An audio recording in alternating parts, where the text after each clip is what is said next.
அன்புக்குரியவர்களே, இன்றைக்கு வாசகமானது 2 கருத்துக்களை மையப்படுத்தி இருக்கின்றது. ஒன்று திருமணம், இன்னொன்று நட்பு. இந்த திருமணம், நட்பு, இந்த இரண்டும் ஒவ்வொருவருடைய வாழ்விலும் வந்து செல்லக்கூடியது. நாம் ஒருவர் திருமணம் செய்தாலும் செய்யாவிட்டாலும் அவர்களுடைய பெற்றோருடைய திருமணமாக இருக்கலாம், சகோதர சகோதரியுடைய திருமணமாக இருக்கலாம், இவற்றில் பங்கெடுக்கக்கூடியவர்களாக இருக்கின்றார்கள். நட்பு என்பது குழந்தை பருவத்திலிருந்து முதியவர் ஆகின்ற வரை நமக்கு நட்புகள் பல இருக்கின்றன. ஆனால் இந்த திருமண வாழ்வையும் இந்த நட்பையும் நாம் எப்படி பார்க்க வேண்டும், 2 கண்களாக பார்க்க வேண்டும், எப்படி வாழ வேண்டும் என்பதை மையப்படுத்துகின்ற விதமாக இன்றைய வாசகங்கள் அமைந்திருப்பதை பார்க்க முடிகின்றது.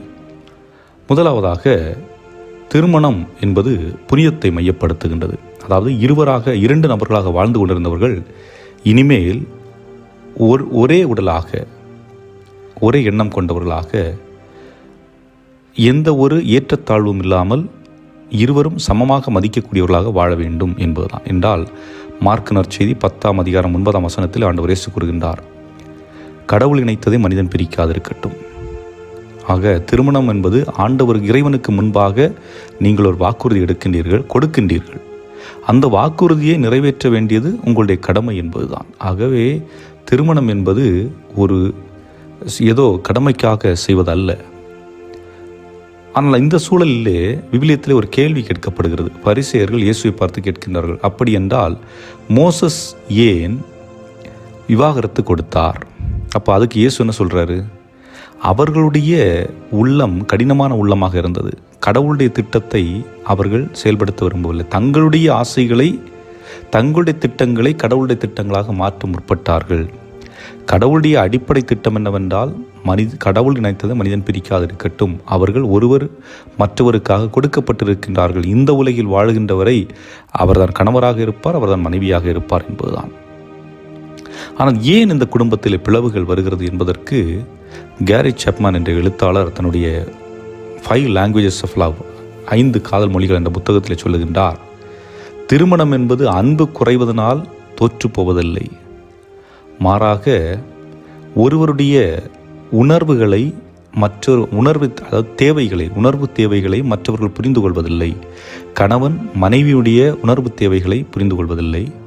அதுபோன்று மனைவி கணவருடைய உணர்வு தேவைகளை புரிந்து கொள்வதில்லை. they don't understand each other emotional needs. ஒருவேளை அவர்கள் புரிந்திருந்தால் நிச்சயமாக அவர்கள் அந்த பிரிவு வரை சென்றிருக்க மாட்டார்கள் என்று சொல்லுகின்றார். ஆகவே மனிதனுடைய கடினமான அந்த மனம், நான் என்ற அகந்தை மனிதனை பிளவுபடுத்தி வைத்திருக்கின்றது என்பதுதான். அதுபோன்று இந்த திருமணம் என்பது மனிதனால் ஏற்படுத்தப்பட்ட ஒரு உடன்படிக்கை அல்ல, மாறாக கடவுளால் ஏற்படுத்தப்பட்ட ஒரு உடன்படிக்கை, கடவுள் முன்பாக செய்யக்கூடியது.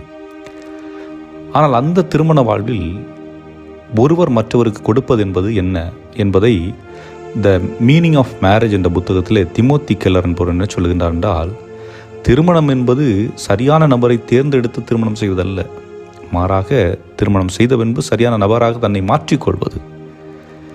உண்மை அன்பு எப்படி கட்டி எழுப்பப்படுகிறது என்றால், தியாகம், இரக்கமுள்ள மனம், ஒவ்வொரு நாளும் அன்பு செய்வது, அதுபோன்று மற்றவருடைய உணர்வுகளை புரிந்து செயல்படுவது, உணர்வுகள் அடிபட்டு சென்றாலும் அன்பு செய்து கொண்டே இருப்பது. இது போன்ற நிலைகள் நிச்சயமாக இருக்கின்ற பொழுது நிச்சயமாக திருமண வாழ்வு நன்றாக இருக்கும் என்பதுதான். அதுபோன்று திருமணத்திலே கடவுளுடைய அன்கண்டிஷனல் லவ், அதாவது நிபந்தனையற்ற அன்பு எப்பொழுதும் இருக்கும். அவர் எப்பொழுதுமே நம்மை கைவிட மாட்டார். திருமண பந்தத்தில் இறைவனுடைய உடன்படிக்கை உடன் இருக்கின்றார் என்பது பொருள். ஆகவே அன்புக்குரியவர்களே, சிந்தித்து பார்ப்போம், நம்முடைய குடும்ப வாழ்வில் எப்படி போய்கொண்டிருக்கிறது? பிரச்சனைகள் இருக்கிறதா என்றால், பிரச்சனைகள் முத்தி போயிருக்கின்ற இடத்திலே நாம் ஒன்றும் செய்ய முடியாது. ஆனால் பிரச்சனைகள் இப்பொழுதுதான் தொடங்குகின்றது என்றால் உடனடியாக நீங்கள் அதை சரிபடுத்துவதற்கான முயற்சிகளில் நீங்கள் இறங்கலாம்.